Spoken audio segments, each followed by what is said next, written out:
Bonsoir Philippe Samuel. Bonsoir. Admea, ce sont aujourd'hui deux activités principales, l'électroménager et la téléphonie, alors notamment pour l'équipement des seniors. Après Schaub Lawrence, Thomson, Schneider, c'est donc la célèbre marque Radiola qui est née en 1922 et connue pour la fabrication des fameux postes radio que vous reprenez donc dans votre giron.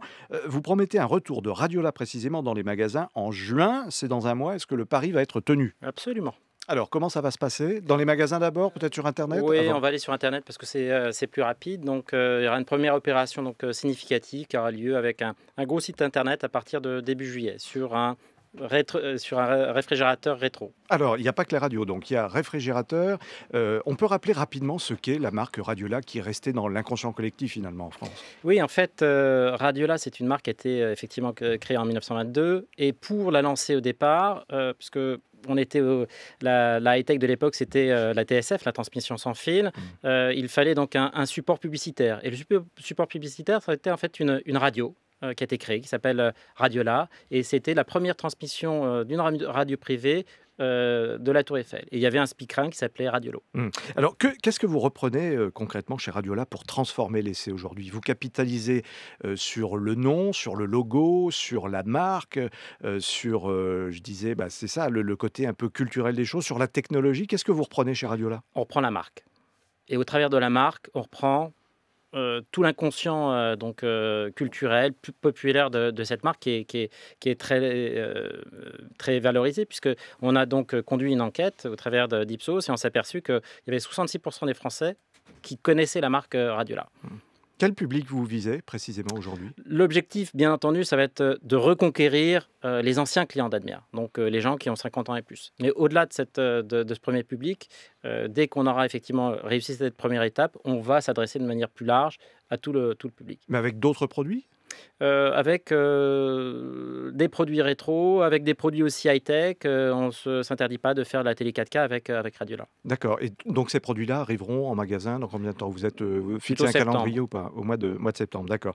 Quels sont et quels seront vos distributeurs? Les grands que l'on connaît aujourd'hui, la Fnac, Boulanger, Darty, comment vous allez travailler avec eux? Oui, donc on va revenir sur ce que faisait Radiola. Donc les consommateurs s'attendent à retrouver cette marque là où ils l'avaient connue, donc aussi bien dans les grandes surfaces spécialisées que vous avez citées, mais également aussi dans les magasins de proximité. Radiola, c'était des magasins concessionnaires, donc Radiola est plus connu en province qu'à Paris. C'est un fort ancrage régional finalement. Absolument. Donc on va venir sur des enseignes aussi qui sont peut-être un peu moins connues, comme Expert, Connexion, Digital, Pulsat, où le parc installé de matériel Radiola est très important. Honnêtement, Philippe Samuel, faire revivre de telles marques, est-ce que c'est pas aussi et surtout peut-être une grosse dose de marketing, de la com, de la pub finalement?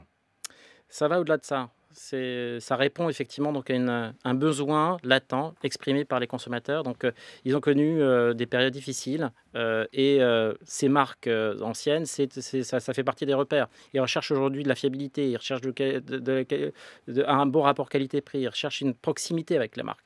Et ces anciennes marques telles que Radiola, mais aussi Schneider, également Thomson, ont cet écho auprès des consommateurs. C'est l'effet de la crise en quelque sorte? On a besoin Absolument. de nouveaux repères, enfin de revenir à l'essentiel? On revient à l'essentiel.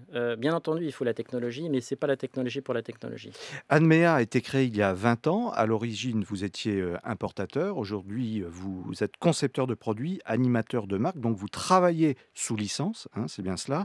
C'est un créneau porteur, ce secteur d'activité? C'est un créneau porteur à partir du moment où on va au-delà de la licence. L'objectif, c'est pas de mettre une étiquette sur un produit. Notre objectif, il va effectivement dans la création et bien souvent, ça passe par des designs qui sont made in Reny-sous-Bois, puisque on a une équipe de designers chez nous. On passe aussi par d'autres designers français. L'idée, c'est d'apporter la French touch, de créativité, d'émotion, de plaisir, de remettre en fait de l'émotion sur des produits qui sont peut-être un peu froids. Oui, mais ça, c'est ce que font tous vos concurrents. Qu'est-ce qui fait votre avantage concurrentiel, vous, précisément, L'avantage Admea? concurrentiel, c'est que les produits sont globalisés aujourd'hui. Et C'est-à-dire? que vous preniez une télé, qu'elle soit d'origine japonaise, coréenne, chinoise, en fait, les designs sont quand même très, très semblables. Nous, on veut remettre de l'émotion au milieu de tout ça. Et l'émotion, on la remet comment alors?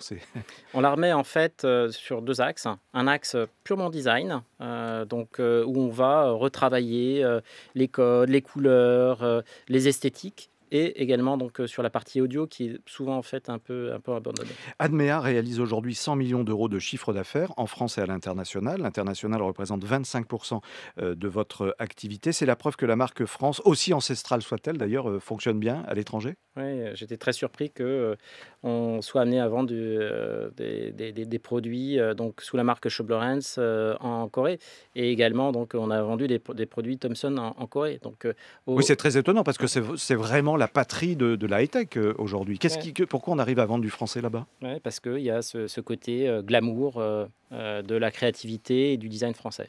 Quels sont les marchés porteurs aujourd'hui, ceux vers lesquels vous regardez en priorité? En priorité, on va aller effectivement donc, vers des produits qui sont vers des pays qui sont plus proches de nous, donc l'Europe de l'Ouest, l'Europe de l'Est, mais également l'Afrique du Nord. Est-ce que, vous visez particulièrement des pays parce qu'on sait que ce sont des Eldorado, on sait que la Chine, on sait que l'Afrique, aujourd'hui sont en plein développement. C'est cette stratégie-là ou vous allez plutôt vers les zones géographiques en fonction des attentes que vous connaissez de la part de la clientèle? Oui, on va d'abord à la proximité. On va vers des clientèles qui sont proches de nous, et donc on peut adresser au travers de produits qu'on a définis par rapport à Mmh. l'attente de la clientèle française. Radiola et je serais tenté de vous demander et après? Est-ce qu'il y a d'autres projets dans les cartons? Il y a effectivement donc, un certain nombre d'autres petites marques qu'on regarde, mais de manière transversale, que ce soit avec Schneider et Radiola, je pense qu'on a de quoi faire pour les 5 ans à venir. Merci Philippe Samuel, président directeur général de la société Admea qui relance donc Radiola.